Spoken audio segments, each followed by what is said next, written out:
Om Shanti. Good morning. साकार मुरली 10 नवंबर 2021। बाबा का मीठा मीठा पत्र हम मीठे मीठे बच्चों के मीठे मंथन के लिए। मंथन शुरू करने से पहले सुख के सागर शिव बाबा का वरदानी हाथ अपने सिर के ऊपर महसूस करते हैं और उनकी सुख भरी किरणों के नीचे बैठ जाते हैं। महसूस करें, मैं सुख स्वरूप आत्मा हूं, सुख के सागर की संतान हूं। आज मीठे बाबा ने कहा, मीठे बच्चे, भारत सभी का तीर्थ स्थान है। सारी दुनिया में लोग एक बार भारतवर्ष अवश्य घूमने आना चाहते हैं। क्यों? क्योंकि यहाँ की आध्यात्मिकता मशहूर है। इसलिए सब धर्म वालों को भारत तीर्थ की महिमा सुनाओ कि भारत की महिमा कितनी महान है। सबको संदेश दो। एक तो महान इसलिए कि बाबा यहाँ आते हैं, परमात्मा की अवतरण भूमि इसलिए महान है। फिर देवी देवताओं का देश इसलिए महान है। इसलिए बाबा कहते हैं सबको महिमा सुनाओ।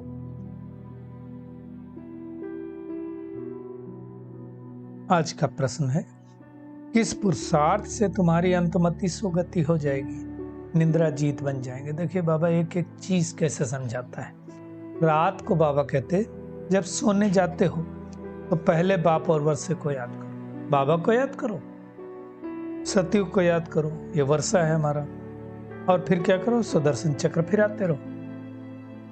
यही सुदर्शन चक्र हो गया।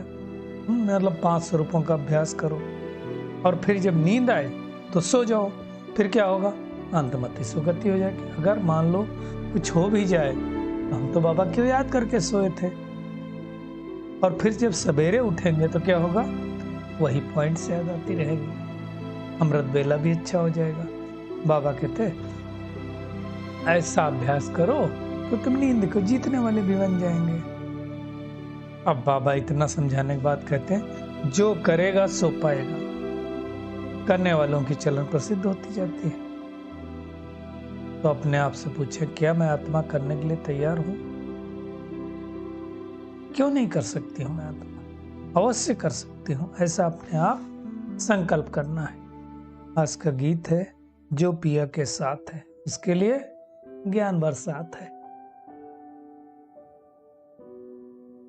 बाबा कहते हैं दुनिया में बाप तो बहुत है, परंतु उन बापों का बाप कौन है? परमात्मा शिव। रचयिता एक ही है, वही ज्ञान का सागर है। ज्ञान से ही सबकी सदगति होती है। सदगति भी कब होती है मनुष्य की? जब सतयुग की स्थापना होनी हो। बाबा क्यों कहा जाता है ना सदगति दाता? तो जब बाबा कब सदगति देगा?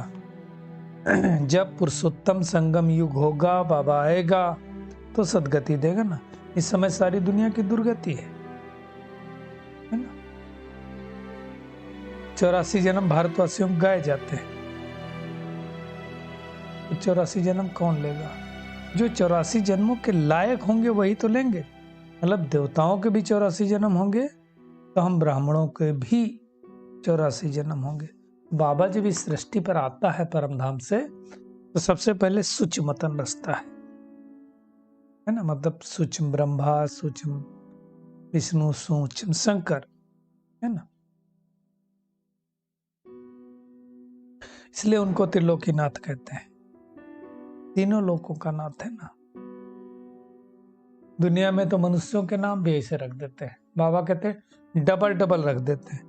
गौरी शंकर, राधे श्याम, लक्ष्मी शंकर, क्या क्या नाम है, राधे कृष्ण। जो अलग अलग राजा ही कहते हैं, सबके नाम एक साथ मिला दिए। तो बाबा कहते हैं बुद्धि में बहुत अच्छी पॉइंट्स धारण रहेगी। किन बच्चों को? जो अच्छे बच्चे हैं। जैसे दुनिया में देखो, जो होशियार डॉक्टर होगा बहुत दवाइयां याद रखेंगे। इसी प्रकार से ज्ञान जो बुद्धिमान बच्चे हैं उनको याद रहेगा। रोज नई नई पॉइंट्स तो बाबा बताते हैं। जिनकी अच्छी प्रैक्टिस होगी वो नई नई पॉइंट धारण करते हो रहेंगे। बाबा कहते हैं जो धारणा नहीं करते ना, उनको महारथी नहीं कहा जाता है, और जो महारथी हैं वो धारण करेंगे। तो अपने आप से पूछे, हम महारथी हैं कि नहीं, हम धारण करते हैं कि नहीं करते। जो ड्रामा के आदि मध्य अंत को ना जाने, बाबा कहते हो कुछ भी नहीं जानता है ना। शुरू में क्या था, बीच में क्या था, अंत में क्या था। तो बाबा ही आकर के सब कुछ बताता है। बाबा कहता है धर्म पिताएं जो है ना, ये भी लास्ट में आएंगे बाबा से सलामी भरने के लिए, मिलने आएंगे। नहीं मिलने आएंगे तो उनको शक्ति कहाँ से मिलेगी, है ना। तो बाबा कहते हैं भारत सबको क्यों खींचता है, क्योंकि बाप का बर्थ प्लेस है, यहीं बाबा अवतरित होते हैं, इसलिए तीर्थ स्थान हो गया।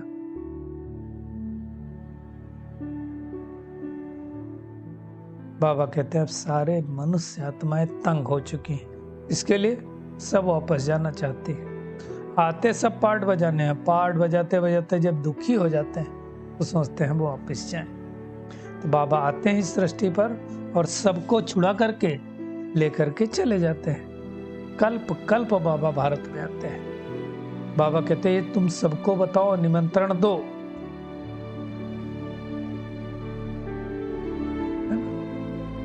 इस रचना की नॉलेज को कोई दुनिया में नहीं जानता। बाबा कहते तुम सर्वेसेबल बनो, अपना नाम बाला करो, चारों तरफ ये मेला फैल जाना चाहिए, मतलब सबको बाबा का परिचय मिल जाना चाहिए। दुनिया में जो अच्छे बच्चे होते हैं, बाबा कहते उनकी डिमांड करते हैं, जपते हैं उनको। तो एक तो शिव बाबा को जपते हैं, फिर बाबा ने कहा, दूसरा ब्रह्मा बाबा को सब याद करते हैं, तीसरा फिर कुमारका दादी को, फिर गंगे दादी को, फिर मनोहर दादी को। ऐसे महारथी बाबा के बच्चे। तो बाबा कहते जो निरहंकारी है बहुत मीठा है, इनको देह अभिमान नहीं, उनको ही तो सब याद करेंगे।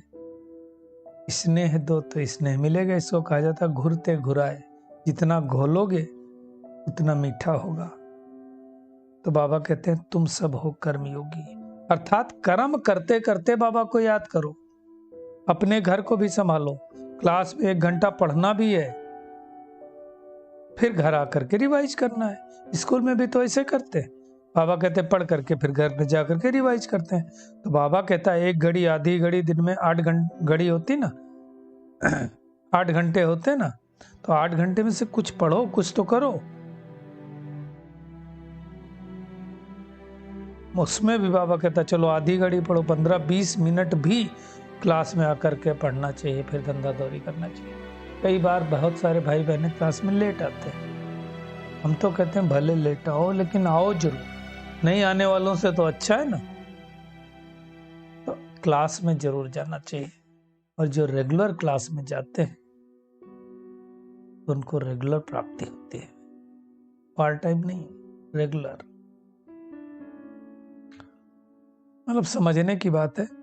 तो बाबा कहते हैं तुम धंधा धोरी करते भी तो दर्शन चक्र लगाओ, सुदर्शन चक्र फिराओ,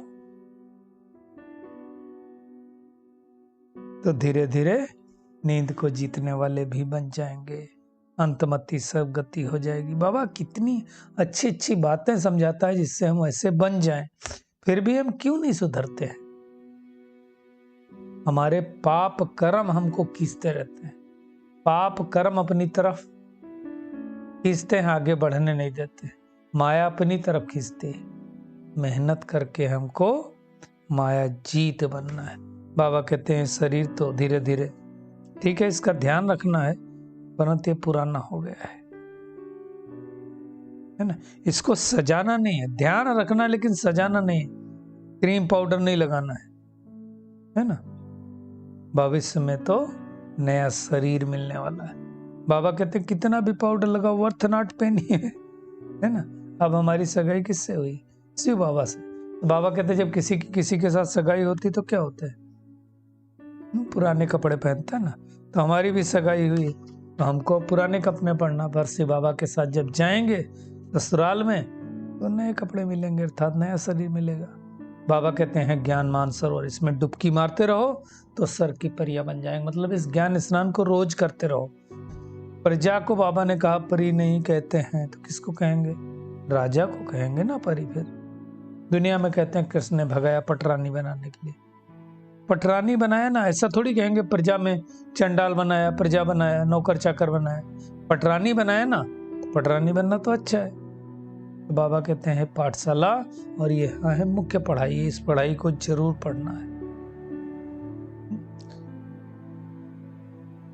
कितना दुनिया में कितनी बातें समझाते हैं, एक श्लोक उठा करके घंटों समझाते रहेंगे, परंतु वहां कोई अहम ऑब्जेक्ट नहीं है। यहाँ अहम ऑब्जेक्ट है कि हमको दैवी गुण धारण करके देवता बनना है, योग बल से काम निकालना है ना। बाबा कहते हैं, बाबा भी उन बच्चों को मदद करते हैं जो योग युक्त बच्चे हैं। जो योग युक्त नहीं उनको कैसे मदद करेंगे? ये बातें सब बाबा समझाते हैं। बाबा कहते हैं सेकंड सेकंड जो पास्ट होता जाता है वो ड्रामा। श्रीमत पर चलेंगे तो श्रेष्ठ बनेंगे, नहीं चलेंगे तो नहीं बनेंगे। तो बाबा कहते हैं तुम सब एक मत पर चलते हो, तुम्हारा बाप टीचर सदगुरु एक है।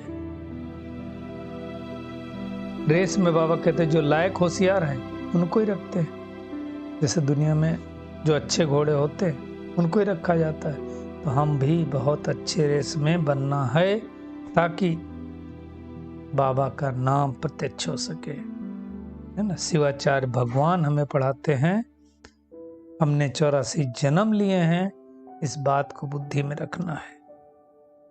बाबा कहते तुम हर एक के जन्म को बना सकते हो। क्राइस्ट को कितने साल हुए? 2000 साल हुए। कितने जन्म होंगे करके? 30-32 जन्म, है ना। सब समझने की बात है। बाबा कहते हैं जो बहुत सुख देखते हैं बहुत दुख देते हैं। जिन्होंने 84 जन्म लिए